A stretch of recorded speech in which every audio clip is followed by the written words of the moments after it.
Most people just boil or steam their veggies, but in this video, I'm showing you 5 ways to make them irresistible. We all know we should be eating more greens, especially the dark leafy ones such as kale and spinach, which are rich in vitamins, minerals, and fiber. However, if cooked wrong, they can taste like dirt and have an unpleasant, chewy texture. But after this video, you'll have the best cooking methods and flavors to make eating greens a pleasure rather than a chore. Real quick, my name is George. I've been cooking since I was 12, and I post a weekly plant-based cooking or recipe video, so be sure to subscribe and join the community. We're going to start with a couple of the easier recipes, as let's face it, we don't always have extra time to spend on cooking greens. Spinach is a good starting point as it cooks in no time at all. Into the pan, we're going to add our cumin seeds, mustard seeds, and our desiccated coconut. And we'll let this toast until the seeds are fragrant and the coconut is a lovely nutty golden brown color. The coconut's lovely and golden, and you can hear the mustard seeds popping now. And I'm just going to add a little drizzle of oil, followed by our spinach. And then just start moving that around. You may want to take it off the heat briefly, just to make sure that the coconut isn't getting too brown. I don't like to cook the spinach too much. I like to keep a bit of texture in it, so it's not just sort of a wet mush. So that's looking nice. I'm going to turn off the heat now. And we're going to finish it with a squeeze of fresh lime juice and a little pinch of flaky sea salt. And there you have the most Moorish, nutty and vibrant spinach.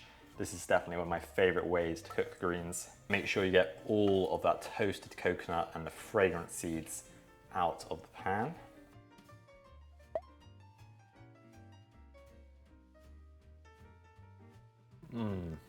That is so good. It's nutty, and then you get fragrant bursts of cumin and mustard, and then the lime juice comes in and just sort of cleanses your palate. Really delicious.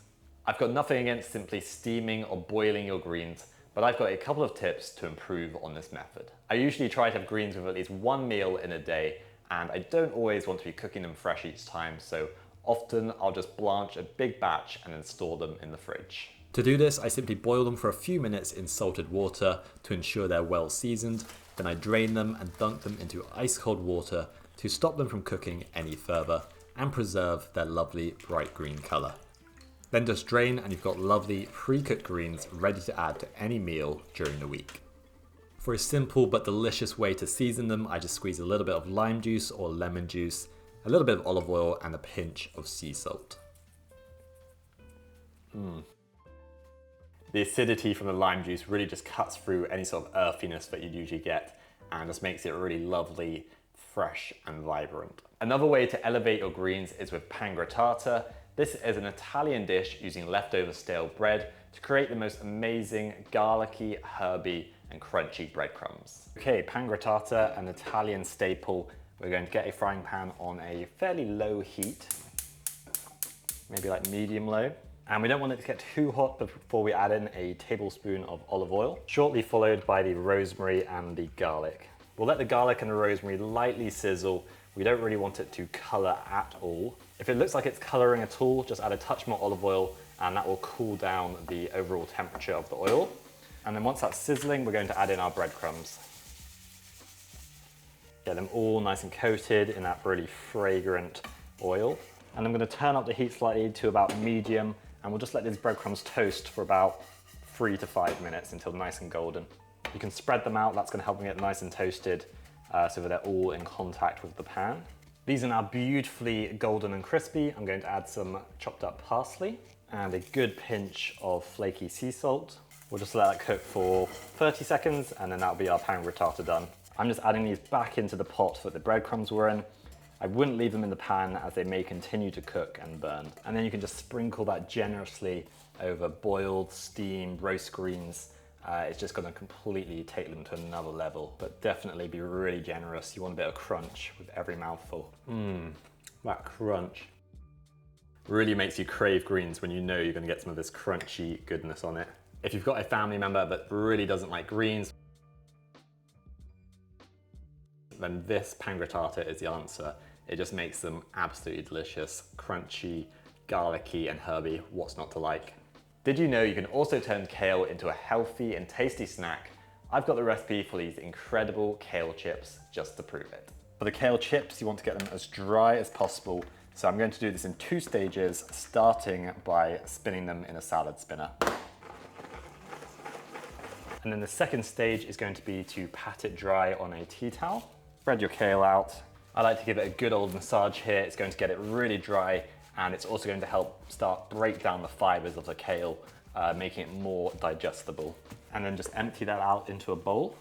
Then go in with about a teaspoon or 2 teaspoons of olive oil, and just get in there and give it a good old massage so that it's all well coated. This is going to help the seasoning stick and also get them really nice and crispy. There are so many options for seasonings, but I'm going to use some nutritional yeast, which I'm just going to crumble through my fingers so that it's a nice powder and it sticks easier. That's going to add a nice cheesy, nutty flavor. And then I've got this chicken seasoning. It's of course not chicken. It's just got some really nice spices in there like paprika, dried onion, garlic, pepper, lemon peel, thyme, sage. So lots of really nice seasoning. I'll probably just add maybe a tablespoon of that. You can add any seasoning you like, whether that's barbecue, curry, ranch seasoning, it's up to you. And then once again, get in there with your hands and just massage that seasoning in. This is some lucky kale. It's getting a lot of massages.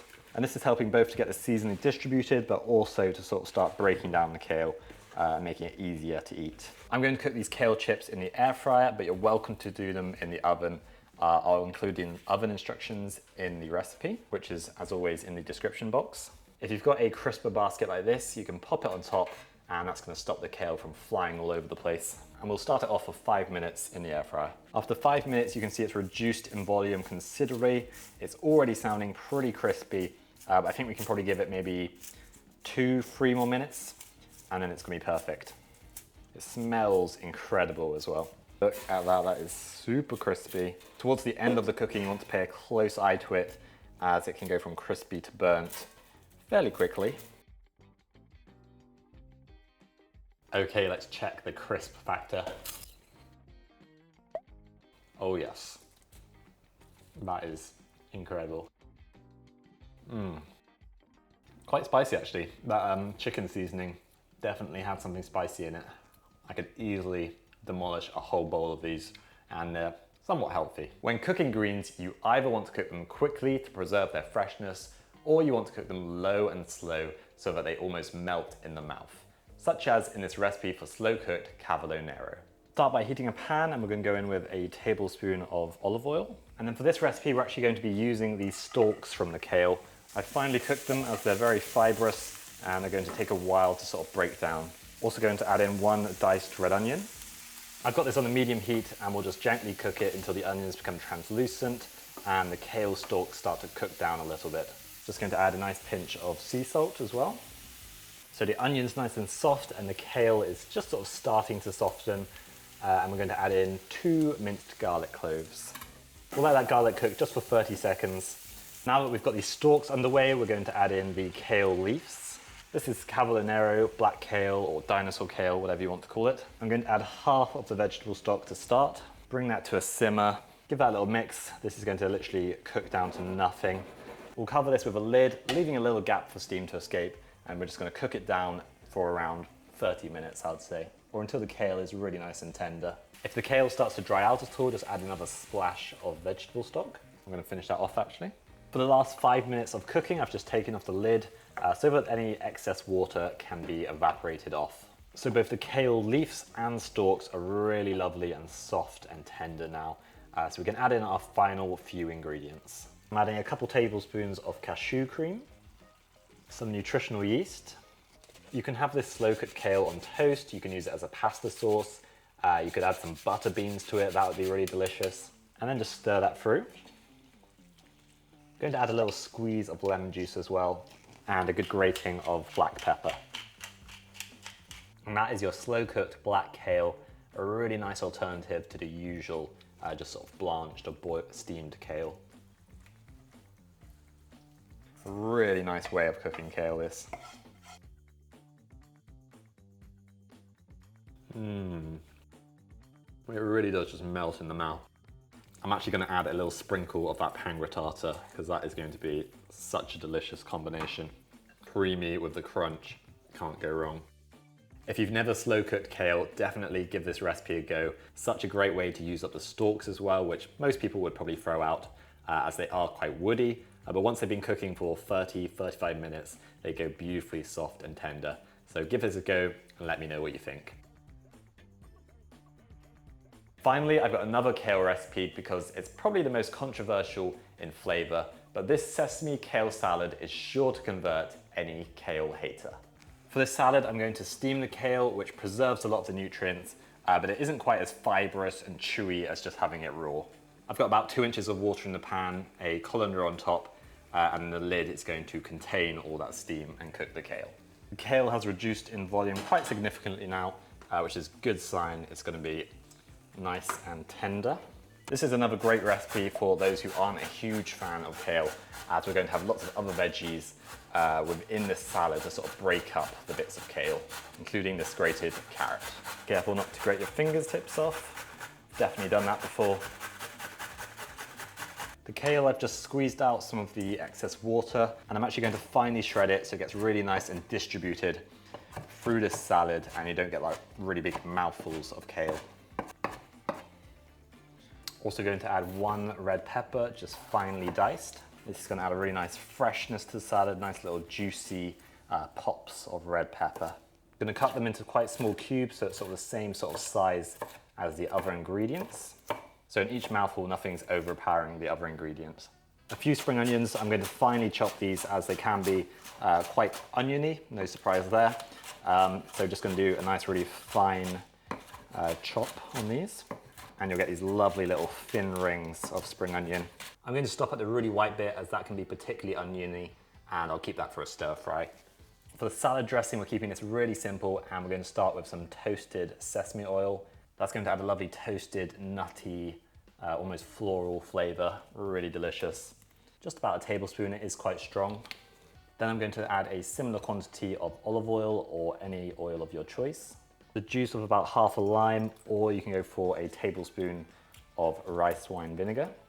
I love making these sort of salad dressings in a jar because any you have left behind, it can just go straight into the fridge, ready to use another day. I'm also going to add some sesame seeds. If you've got time to toast them, then that's really nice. But if not, don't worry too much. Then some zested ginger. You could also do some zested garlic, but personally I don't love the taste of raw garlic. Ginger, on the other hand, I do really enjoy. That's going to add a nice fiery kick to the dressing. About a teaspoon of tamari or soy sauce, and just a small pinch of salt. And then pop a lid on and just give it a good shake. If you wanted to, you could add some maple syrup to this as well for a bit of sweetness. For me, I think the red pepper is going to add enough sweetness to this salad. So I just recorded dressing this salad, and of course the camera was not recording. You didn't miss out much, just pouring the salad dressing on and giving it a good old mix up. And there is your really delicious sesame kale salad.